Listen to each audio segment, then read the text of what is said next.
If you want to dive deeper into materials, you can start to use Maya's Mental Ray materials. Now, these only work with the Mental Ray renderer, but they give you a lot of nice effects. So let's go ahead and just apply some and see how they look. So I'm going to go ahead and select this big sphere, and we can get to these through the Hypershade window or through the menu system. So I'm going to go into Lighting Shading, and it's actually not one of these standard materials, but we can find it through Assign New Material, or we can find it in the Create menu in the Hypershade. And either way, you'll come up to a menu that looks like this. And if we click on Mental Ray Materials, this will show you all the ones that are available to us at this point. So the one I want to look for is called Car Paint. And I'm going to go ahead and select this, and it applies to my existing object.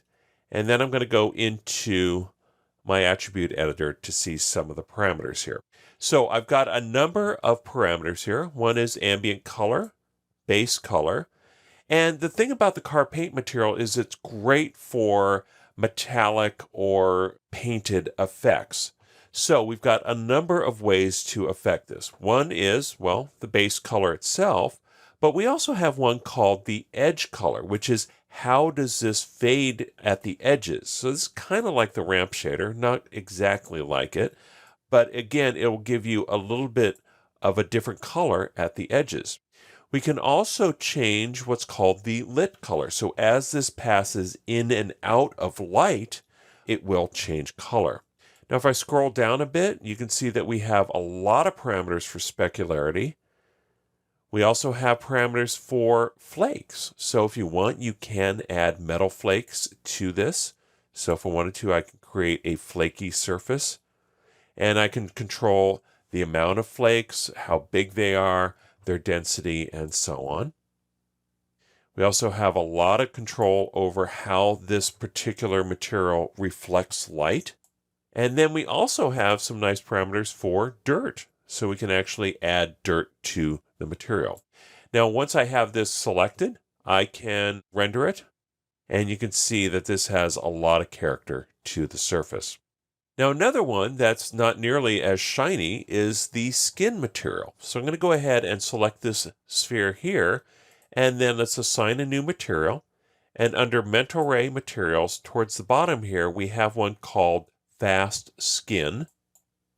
And when I create this, it's going to ask me to create some light maps. So I'm just going to go ahead and select Create New. And then I'm going to reselect my object here and select the Fast Skin Maya node. Now, the skin shader creates what's called a subsurface scattering model. What that does is it actually bounces light into the surface. So we've got a diffuse layer that has an ambient color and our overall color, but you're going to get the most color in this material through the subsurface scattering layer. So we have a number of controls here. One is the scatter color, the epidermal scatter color, and this will control the overall color of the skin. So epidermal is our epidermis, in other words, the outside skin color. And then we have one called the subdermal scatter color, and that's the color underneath the skin. Now, this material is great for skin, but it also can be used for things like marble, which also experience subsurface scattering. And then we have a number of other options here. One is specularity. We can change our specularity. We also can add bump shaders and so on.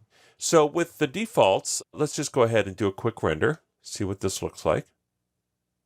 And as you can see, this has a nice skin color just on default. Now I'm going to show you one more here. Let's go ahead and select this front one. And again, lighting, shading, assign new material. And under Mental Ray Materials, I'm going to look for the one that says Material X. Now this is great for shiny or glassy type of surfaces. So when I go into my material attributes here, I have color. So let's go ahead and select a color for this. And I also have what's called a roughness. So how shiny or matte is it? And then we also have reflectivity. And then we also have advanced reflection. Now, one of the nice things about the advanced reflection on this is that you can reflect by distance. So if something's far away, it's not going to reflect in this. So we can have a reflection that kind of fades off. Now, the most important one for this is refraction. So what we can do is we can actually use refraction to create a transparent-like surface or a glassy surface. So in order to create glass, we want to go ahead and dial up our transparency. So I'm going to dial it up to about 3/4 or so, to about 0.75.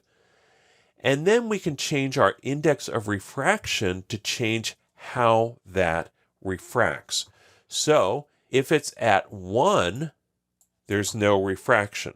If we go above 1, it creates a lens effect that does this. If we go below 1, it creates a lens effect which contracts things. So I'm going to put this slightly below 1, and then let's go ahead and do a render. So as you can see, this gives a very nice glass-like surface. You can see the refraction here, some nice reflections, and you can also see the edge of the glass, which is, again, just an added bit of realism.